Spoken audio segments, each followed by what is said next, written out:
पितृपक्ष चल रहे हैं और पितरों की आत्मा की शांति के लिए हिंदू धर्म में श्राद्ध कर्म किए जाते हैं।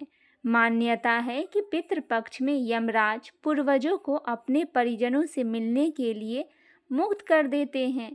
पितृपक्ष को लेकर कई पुराणों और शास्त्रों में जिक्र किया गया है और इसके लाभ के बारे में बताया गया है।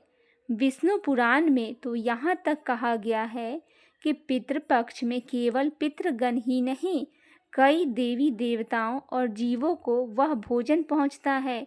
पितरों के आशीर्वाद से सभी दुख दूर हो जाते हैं और घर में धन्य धान्य की वृद्धि होती है। तो आइए इसी विषय में सुनते हैं गरुड़ पुराण की कथा, पितृपक्ष में सुने जाने वाली। जय श्रीमन नारायण। आज हम गरुड़ पुराण का 11वां अध्याय सुनेंगे। गरुड़ जी बोले, हे केशव, आप 10 गात्र विधि के संबंध में बताइए।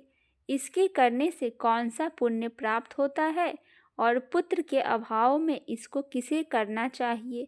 फिर श्री भगवान बोले, हे तार्क्ष, अब मैं 10 गोत्र विधि को तुमसे कहता हूँ, जिसको धारण करने से सतपुत्र पितृ ऋण से मुक्त हो जाता है। पुत्र पिता के मरने पर शोक का परित्याग करके धैर्य धारण कर सात्विक भाव से सम्मानित होकर पिता का पिंडदान आदि कर्म करे। उसे आश्रुपात नहीं करना चाहिए, क्योंकि बांधवों के द्वारा किए गए आश्रुपात और शेषमपात को विवश होकर पिता रूपी प्रेत पान करता है। इसीलिए इस समय निरर्थक शोक करना, रोना नहीं चाहिए। यदि मनुष्य हजारों वर्ष रात दिन शोक करता रहे तो भी प्राणी कहीं भी दिखाई नहीं पड़ सकता। जिसकी उत्पत्ति हुई है उसकी मृत्यु सुनिश्चित है। जिसके द्वारा मृत्यु को प्राप्त हुआ व्यक्ति पुनः यहाँ वापिस आ सके। असंभव भावी भावकों को प्रीतकार आदि संभव होता तो नल, राम आदि, युधिष्ठिर महाराज आदि दुख न प्राप्त करते। इस जगत के सदा के लिए किसी का किसी भी व्यक्ति के साथ रहना संभव नहीं है। जब अपने शरीर के साथ भी जीवात्मा का सर्वकालिक संबंध संभव नहीं है तो फिर अन्य जनों का आध्यात्मिक सहवास की तो बात ही क्या। जिस प्रकार कोई पथिक छाया का आश्रय लेकर विश्राम करता है और विश्राम करके पुनः चला जाता है, उसी प्रकार प्राणी का संसार में परस्पर मिलन होता है। पुनः प्रारंभ कर्मों को भोगकर वह अपने गंतव्य को चला जाता है। प्रातः काल का भोज्य पदार्थ बनाया जाता है, वह सायंकाल नष्ट हो जाता है।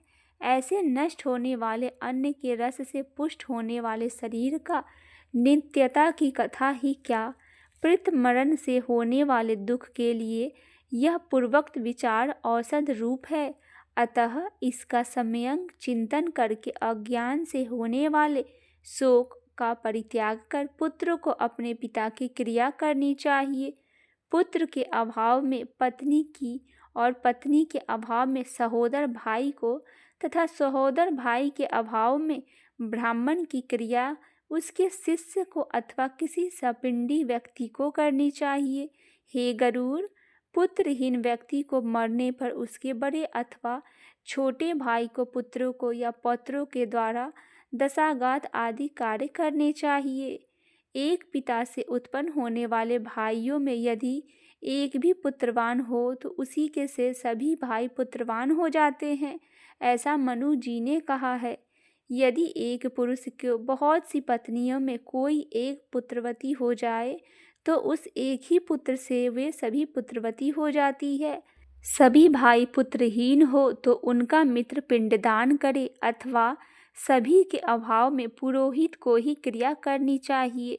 क्रिया का लोप नहीं करना चाहिए। यदि कोई स्त्री अथवा पुरुष अपने इष्ट मित्र की अर्धदैहिक क्रिया करता है तो अनाथ प्रेत का संस्कार करने से उसे कोटि यज्ञ का फल प्राप्त होता है।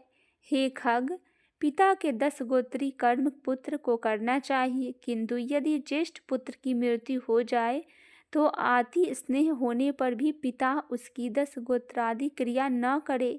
बहुत से पुत्रों के रहने पर भी 10 गात्र सपिंडन तथा अन्य 16 श्राद्ध एक ही पुत्र को करना चाहिए।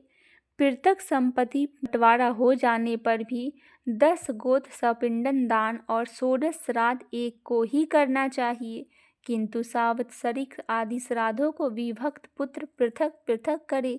इसीलिए ज्येष्ठ पुत्र को एक समय भोजन भूमि पर शयन तथा ब्रह्मचर्य धारण करके पवित्र होकर भक्ति भाव से 10 गात्र और श्राद्ध विधान करने चाहिए। पृथ्वी की 7 बार परिक्रमा करने से जो फल प्राप्त होता है, वही फल माता पिता की क्रिया करके पुत्र प्राप्त करता है। 10 गात्र से लेकर वार्षिक श्राद्ध पर्यंत पिता की श्राद्ध क्रिया करने वाला पुत्र गया श्राद्ध का फल प्राप्त करता है। कूप, तालाब, बगीचा, तीर्थ अथवा देवालय के प्रांगण में जाकर मध्यकाल में बिना मंत्र के स्नान करना चाहिए। पवित्र होकर वृक्ष के मूल में दक्षिणाभिमुख होकर वेदी बनाकर उसे गोबर से लीपे। उस वेदी में पत्ते पर कूश से बने हुए दर्भमय ब्राह्मण को स्थापित कर पदादित से उसका पूजन करे। अतिशि, पुष्प, संकाश इत्यादि मंत्रों से उसे प्रणाम करे। इसके पश्चात उसके आगे पिनद प्रदान करने के लिए कूश का आसन रखकर उसके ऊपर नाम गोत्र का उच्चारण करते हुए पके हुए चावल अथवा जौ की पीठी आटा से बने हुए पिंड को प्रदान करना चाहिए। उसे खस, चंदन और भृगराज का पुष्प नैवेदित करे। धूप, दीप, नैवेद्य, मुखवास तथा दक्षिणा समर्पित करे। तदंतर काकान, दूध, जल से परिपूर्ण पात्र तथा वर्धमान जलांजलि प्रदान करते हुए यह कहे कि अमुक नाम के प्रेत के लिए मेरे द्वारा प्रदत्त यह पिंडादि सामग्री प्राप्त हो। अन्न, वस्त्र, जल, द्रव्य अथवा अन्य जो भी वस्तु प्रेत शब्द का उच्चारण करके मृत प्राणी को दी जाती है, उससे उसे अनंत फल प्राप्त होता है। इसीलिए प्रथम दिन से लेकर सपिंडीकरण के पूर्व स्त्री और पुरुष दोनों के लिए प्रेत शब्द का उच्चारण करना चाहिए। पहले दिन विधि पूर्वक जिस अन्न का पिंड दिया जाता है, उसी अन्न से विधि पूर्वक 9 दिन तक पिंडदान करना चाहिए। 9वें दिन सभी सपिंडी जनों को मृत प्राणी के स्वर्ग की कामना से तैलाभ्यांग करना चाहिए और घर के बाहर स्नान करके दूब एवं लावा लेकर स्त्रियों को आगे करके मृत प्राणी के घर जाकर उससे कहे कि दुर्वा के समान आपके कुल की वृद्धि हो तथा लावा के समान आपका कुल विकसित हो।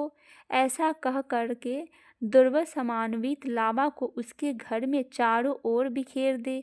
हे खगेश्वर, 10वें दिन मांस से पिंडदान करना चाहिए, किंतु कलयुग में मांस का पिंडदान शास्त्रतः निषेध होने के कारण मांस उरद से पिंडदान करना चाहिए।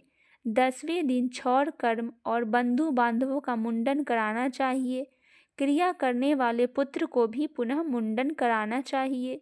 10 दिन तक एक ब्राह्मण को प्रतिदिन मिष्ठान भोजन करवाना चाहिए और हाथ जोड़कर भगवान विष्णु का ध्यान करके प्रेत की मुक्ति के लिए इस प्रकार प्रार्थना करनी चाहिए। अतसी के फूल समान कांति वाले पीत वस्त्र धारण करने वाले अच्युतम भगवान गोविंद को जो प्रणाम करते हैं, उन्हें कोई भय नहीं होता। आदि अंध से रहित शंख, चक्र और गदा धारण करने वाले अविनाशी तथा कमल के समान नेत्र वाले देव विष्णु, आप प्रेत को मोक्ष प्रदान करने वाले हो। इस प्रकार प्रतिदिन श्राद्ध के अनंत में यह प्रार्थना मंत्र पढ़ना चाहिए। तदंतर स्नान करके घर जाकर गौ ग्रास देने के उपरांत भोजन करना चाहिए। इस प्रकार गरुड़ पुराण के अनंतर्गत सारोद्वार में 10 गोत्र विधि निरूपण नामक 11वां अध्याय पूरा हुआ। बोलिए लक्ष्मी नारायण भगवान की जय।